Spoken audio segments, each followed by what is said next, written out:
I've been sitting in my home office for the past 3 hours, staring at the email on my screen. My hands are shaking. And right now, my son-in-law has no idea that I, just a retired man who lives 2 streets over, literally control whether he keeps his $500,000 job. He has no idea that every decision he's made, every disrespectful word he's thrown at my daughter, every time he's ignored me at family dinners, I've been watching. I've been keeping score. And today is the day he finds out what happens when you mess with the wrong person's family. This is my story. And trust me, by the end of this, you're going to understand why karma isn't just real, it's a person. And sometimes that person is you. My name is Richard. I'm 63 years old, and I spent 40 years building something from nothing. I started as a junior accountant at a mid-sized financial consulting firm called Hartfield & Associates. I wasn't the flashiest guy in the room. I wasn't the one throwing around big ideas at meetings or trying to get all the credit.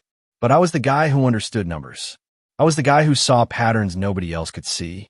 I was the guy who stayed late, who double-checked everything, who built relationships that actually mattered. By the time I was 55, I was the senior partner. By 60, I was on the board of directors. I helped grow that company from a 50-person office to over 400 employees across 3 states. When I retired 4 years ago, I made sure the company was solid, profitable, strong. I have 3 daughters. The youngest 2 married good men, solid guys, kind guys who actually respect their wives and treat people right. But then there's my middle daughter, Sarah. God, I love that girl. She's brilliant. She's funny. She's got more heart than anyone I know. And then she met Derek. I'll be honest with you. I didn't trust him immediately, but I gave him a chance. That's what you do. You meet your daughter's boyfriend, and you hope for the best. But I started noticing things pretty quick. Derek worked in tech. He was a project manager at some software development company, making decent money, but he had this way about him, you know? He'd talk about how successful he was, how he was going to be a CEO by 30, how he didn't have time for people who weren't moving up in the world. He said these things casually, like he was just stating facts. But there was something underneath it, something unkind. I remember the first time I really felt it. We were at a family dinner, maybe 3 months after they started dating. My wife, Margaret, had spent all afternoon making lasagna. It was perfect. Derek took one bite, pushed some of it around on his plate, and said, and I'll never forget this, he said, "Oh, is this from like a recipe? Or did you just kind of make it?" It wasn't what he said. It was how he said it. It was dismissive. It was like he was talking to a child. Margaret's face went quiet. And I watched my daughter put her hand on his arm like she was apologizing for her own mother. That's when I knew. But I had no idea just how bad it would get. They got engaged 6 months later. Sarah was glowing. She wanted to marry this guy, and despite everything I'd seen, I decided to support her decision. That's what fathers do. You protect them from the things they can't see yet, but you let them live their own lives. You don't force them away from someone they love. They got married the following spring. Beautiful wedding. Sarah looked like an angel. And Derek looked like he was doing everyone a favor by showing up. Here's where I need to explain something important about my career that most people don't know. When I retired from Hartfield, I didn't completely step away. I had my hand in enough pies to stay informed. I had relationships with the right people. When Derek started at Synergy Tech Solutions 3 years ago, I naturally asked around. It was a good company, growing, stable. What I also learned was this. Derek was good at his job, but he was coasting. He wasn't special. He had ambition, but no real drive. No vision. He was the kind of employee who looked good in meetings, but didn't actually deliver results. And yet, somehow, he kept getting promoted. I was curious about that. So I looked a little deeper. That's when I found out that Synergy Tech Solutions had a board member named Michael Hartfield. My old boss from years ago. He'd moved on from our consulting firm and eventually became an investor and board member at this tech company. When I found this out, I reached out to him for lunch, completely casual, just 2 old friends catching up. Michael told me about the company. He was proud of what they'd built. And then, because it came up naturally in conversation, he mentioned Derek. He said, You know, Derek's married to Richard's daughter? And then Michael laughed and said something like, that guy's going nowhere, but he's fine for middle management. He's not going to rock the boat. Now, here's where I have to stop and be honest about something. I didn't plan what happened next. It wasn't calculated. It grew organically out of a genuine conversation between two old friends who wanted to help a good company stay strong. Michael asked me if I wanted to take a consulting position. Not full-time, just quarterly advisory work, bringing my expertise back into their financials and strategic planning. The kind of thing that would keep me sharp in retirement and actually genuinely help a company I come to care about. And I said yes. What Michael didn't tell Derek is that I was on the advisory board. He didn't tell anyone. When I came in for meetings, I came in as a consultant, brought in by the executive leadership. Derek had no idea. None. And this is the moment where my intentions shifted. I have to be honest about that. Once I realized Derek was working for a company where I now had real influence, something changed in me. Because I started seeing how he treated Sarah. He was dismissive of her career in marketing. He'd interrupt her at dinner to answer work emails. He'd tell her she was being too emotional when she tried to talk about how unhappy she was becoming. He made twice her salary and never let her forget it. He'd buy expensive things for himself, watches, cars, and then tell her they needed to be careful with household finances when she wanted to take a weekend trip with her friends. Worst of all, he started doing this thing where he'd introduce himself to people as the head of his household. Like Sarah wasn't a partner, like she was a possession. Margaret called me one afternoon, and I could hear the pain in her voice. She said, "Richard, I think Sarah's depressed. She's not the girl she used to be." That was the moment. That was when I stopped being his father-in-law and started being someone else entirely. And I did something that I honestly didn't think was possible. I changed the rules of the game that in my first official meeting with the executive team at Synergy Tech, I reviewed their salary structure. And I saw Derek. Base salary of $375,000, plus bonuses that brought him to around $425,000 annually. Good money. Really good money. But I also saw something else. I saw bloated budgets. I saw projects that weren't delivering ROI. I saw inefficiencies that nobody else was willing to address because they were too afraid of rocking the boat. I recommended changes. Deep changes. And because I had the respect of the founders and the credibility of 4 decades in business, my recommendations were taken seriously. One of those recommendations was about project management roles and accountability metrics. I suggested that we needed to tie compensation more directly to measurable outcomes. I suggested that project managers should prove their value. And this is the important part. I suggested that the current director of project management, a guy named Robert, might be in over his head, that maybe we needed to restructure that department. They fired Robert. Derek didn't get his job. They didn't want to burn that bridge, but he did take a lateral move to a different division. And his new salary? $300,000, down from his previous package. But that wasn't enough. I needed to send a message. I needed him to understand what was happening. So I recommended something else. I suggested that they implement a new performance review system that was much more rigorous, that they started monitoring project delivery metrics more carefully, that they implemented mandatory feedback from team members.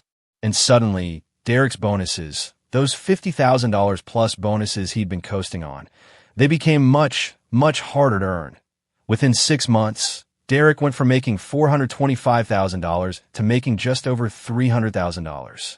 His consulting fees were gone. His seniority bonuses were reclassified as performance-based. And his new supervisor, someone I'd personally recommended, was a woman named Jennifer who didn't tolerate his condescending attitude toward her team. He started coming home frustrated, angry. He complained about how the company had changed, how management was messing with his money, how nobody appreciated him anymore. Sarah called me one night. She was crying. She said, "Dad, something's wrong with Derek's work. He's been talking about how they cut his salary. I don't understand what happened." I told her the truth. I said, "Sweetheart, companies change. Management changes. Sometimes people don't fit the new direction anymore." She asked me if I could help, if my old connections could do anything. And I said no. He needs to earn his way back to where he was. He needs to prove his value. What I didn't tell her was that he wasn't going to be able to prove his value, because I had made sure, through my position on the advisory board, that Derek's role was already being phased out. That within 18 months, his department would be restructured into 3 specialized teams, and his position would simply cease to exist. But what happened next? I didn't expect that. Derek started changing. At first, I thought it was the money. He stopped buying expensive things. He started asking Sarah about her career with genuine interest. He complimented Margaret's cooking. He even started coming to Sunday dinners more regularly. And he seemed present, like he was actually trying. I have to be honest. Part of me wanted to feel satisfied by that. Part of me thought, good, he's learning his lesson. But another part of me, a part one wasn't proud of, wanted to keep going. I wanted to keep pushing, because I'd realized something awful. I was enjoying this. I was enjoying the power. I was enjoying knowing something about his future that he didn't know. I was enjoying watching him suffer. That's not who I am. That's not who I've ever been. But that's who I was becoming. I remember having a conversation with Margaret about it. I said, I think Derek's actually changing. Maybe I should. And Margaret stopped me. She said, Richard, what are you doing? What is this about anymore? And I couldn't answer, because I didn't know. But here's the thing about karma that nobody tells you. You can't control what happens once you set something in motion. You think you're teaching someone a lesson, but you're actually changing multiple lives in ways you can't predict. Sarah started becoming happy again, genuinely happy, because with Derek's arrogance stripped away, with his financial dominance reduced, she could finally breathe. She could be a partner instead of subordinate. She got promoted at her job. She started going out with her friends again. She laughed at dinner. They went to therapy. Derek actually opened up about his insecurity, about how his father had always told him he wasn't good enough, how he'd been overcompensating his whole life by trying to be the smartest, the richest, the most successful guy in the room. For the first time, I felt something break in me. I felt empathy for him. I realized that Derek wasn't a villain. He was just a broken man who'd learned to hurt people the way he'd been hurt. And I had become someone who was deliberately, methodically crushing him. 3 months before Derek's position was scheduled to be eliminated, I got a call from Derek. He wanted to meet me for coffee. Just the 2 of us. I almost said no, but I didn't. We met at a small cafe near my house. Derek looked different, smaller somehow. He looked tired. He said, Richard, I need to tell you something. I don't know if you know this, but something's been happening at my job. My compensation has been going down. Our whole department's been falling apart, and I've been trying to figure out why. I've been trying to do everything right. He paused. He was holding his coffee with both hands, like he was cold. He said, Sarah told me that you have connections in business. She said you might know people at Synergy Tech. I'm wondering, and I hate myself for asking, but I'm wondering if you could tell me what's really going on. Because I'm scared. I'm scared I'm going to lose this job, and I don't know how to stop it. I looked at this man I'd been punishing, this man I'd made suffer, and I finally saw something I should have seen months ago. He was asking for help. He was asking his father-in-law for help, not demanding it, not expecting it, asking it. And I realized what I'd done, that I'm going to tell you what happened next, but I need you to understand that this decision changed everything that I told Derek the truth. Not all of it. I wasn't proud enough of my actions to confess the whole thing, but I told him that I had some connections at his company, that I'd heard there were changes coming, that his position might be at risk. And then I told him something else. I said, Derek, I've been watching you for the past year. I've watched you change. I've watched you actually try to be a better partner to Sarah, a better family member, a better person. And I want you to know that I see it. I respect it. He started to cry. This big, strong guy who'd spent years being arrogant and dismissive. He actually cried. He said, I realized I was being an asshole. I realized what I was losing. The company thing, that's just money. But Sarah, she's everything. And I almost lost her because I was too insecure to let her be equal to me. We talked for 2 hours. I told him about my position on the advisory board. I told him that I could probably help him, not to save his current job because that ship had sailed, but to help him transition to something new, something better suited to him. And here's what I didn't expect. Derek didn't try to negotiate. He didn't ask me to reverse what I'd done. He didn't make excuses. He just said, I deserve this. I don't deserve your help, but if you're willing to give it anyway, I'll take it. For Sarah. For our future. That's when I realized I needed to do something I should have done months before. I went to Michael Hartfield. I went to the CEO of Synergy Tech, and I told them everything. I said, I've been using my position on your board to engineer the professional destruction of my son-in-law. It was personal. It was motivated by family stuff. And it was wrong. They were shocked. Of course they were shocked. I said, I want to make this right. I want to reverse it. Derek is going to be let go from his position in 3 months, as planned. But I want you to create a new position for him. Not where he was. Not better than where he was. But a position that's suited to his actual strengths. Something where he can succeed based on merit. Not on nepotism and not on my vendetta. Michael looked at me like I'd lost my mind. But I think he understood. I think he recognized something in me. The part of me that was still the man I'd spent 40 years becoming. The man with integrity. They created a position in organizational development. It was a step down from where Derek had been, money-wise. But it played to his actual strengths, understanding people, understanding systems, understanding how to work with teams. And Derek got the job, not because I pulled strings, but because he was actually qualified, because he actually wanted it. But the story doesn't end there. In fact, the real karma moment, it came from a completely different direction. 6 months later, Derek was thriving. He was genuinely good at his job. He was building a culture in his department. He was happy. And Sarah, God, Sarah was glowing. They were talking about having kids. But something else happened that I didn't see coming. The CEO of Synergy Tech, the guy I'd engineered all of this through, got caught in a massive embezzlement scandal.